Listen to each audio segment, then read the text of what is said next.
This video is for those who are planning a trip to Florence and aren't sure where to start planning which historical sites or museums to visit. With so many options and often so little time, it can be a daunting task. Even once you're in the museum, it can be confusing to know which pieces are iconic and should warrant a few extra moments of your time. During our stay in the city, we didn't have time to see all the forthcoming points of interest, but I like to imagine if a video like this existed, it would have helped us plan better.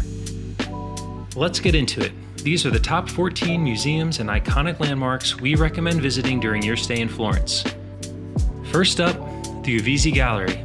This place contains so many iconic pieces of art, walking through the halls is like taking a Renaissance art history class. I wouldn't miss the Birth of Venus, Coronation of the Virgin, Madonna with the Long Neck, and Medusa.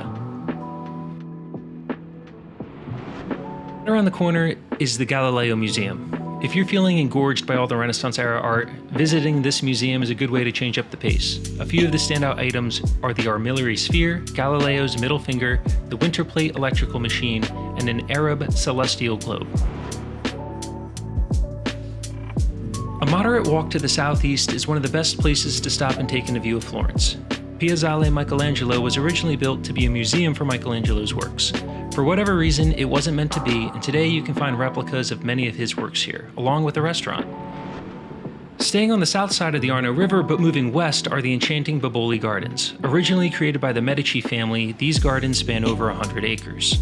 There's something here for everyone: ancient Egyptian obelisks, Renaissance sculptures and fountains, as well as architectural and natural beauty. There's no way you're visiting Florence without walking across the Ponte Vecchio, so when you're there, remember this. The bridge is the oldest crossing the Arno River in Florence, but it's not the first. It's believed the bridge's location is close to where the original Roman bridge stood. In 1442, all the fish and meat shops were relocated to the bridge, so to remove the awful stench from the city center. With that awful thought in our heads, let's move on.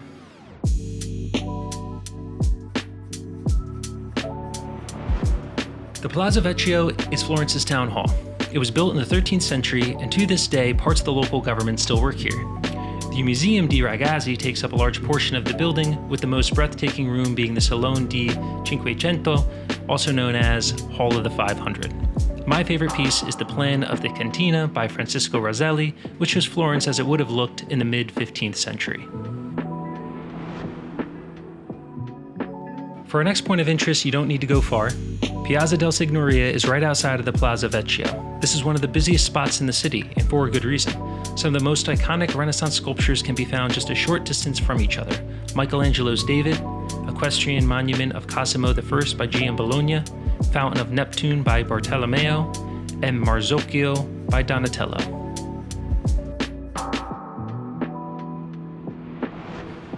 It's hard to believe that after all the places we've already discussed that the list can continue, and in many ways it gets better. Next up is the Battistero di San Giovanni. We missed the opportunity to go inside while we were there, but walking around the outside of this majestic structure is inspiring. The interior and ceiling mosaic are exquisite, and if you like history, learning about the story of the anti-Pope John XXIII will build excitement before visiting the baptistry.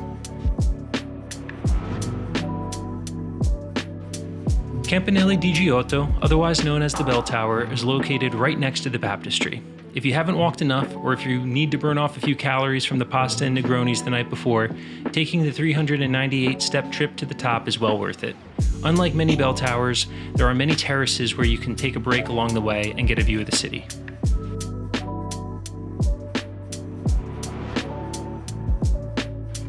In my opinion, Museum dell'Opera del Duomo is one of the top 5 best museums in Italy. It currently ranks the 20th on TripAdvisor, and if you're curious, the number 1 is the Uffizi Gallery, which was the first location mentioned in this video. Museum dell'Opera del Duomo is fascinating, beautiful, and emotional. One of the first pieces of art after entering through the dark corridor is The Gates of Paradise by Lorenzo Ghiberti.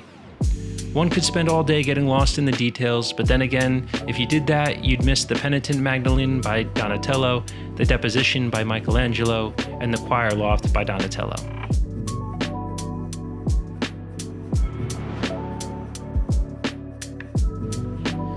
If you haven't been impressed enough, it's time to bring in the big guns. Cathedral of Santa Maria del Fiore. I should stop right there and not say another word. Words truly can't describe the scale of this structure both inside and out. I can only imagine being a peasant in the 14th century making a pilgrimage to Florence and seeing the Duomo for the first time. If that didn't reinstate your belief in God, then nothing will. Today, the Duomo can leave someone just as awestruck. For a nominal fee, you can take a tour to the top of the dome, which boasts a 360-degree view of Florence. If you wait until the last tour, you'll reach the top just in time to see the sun setting.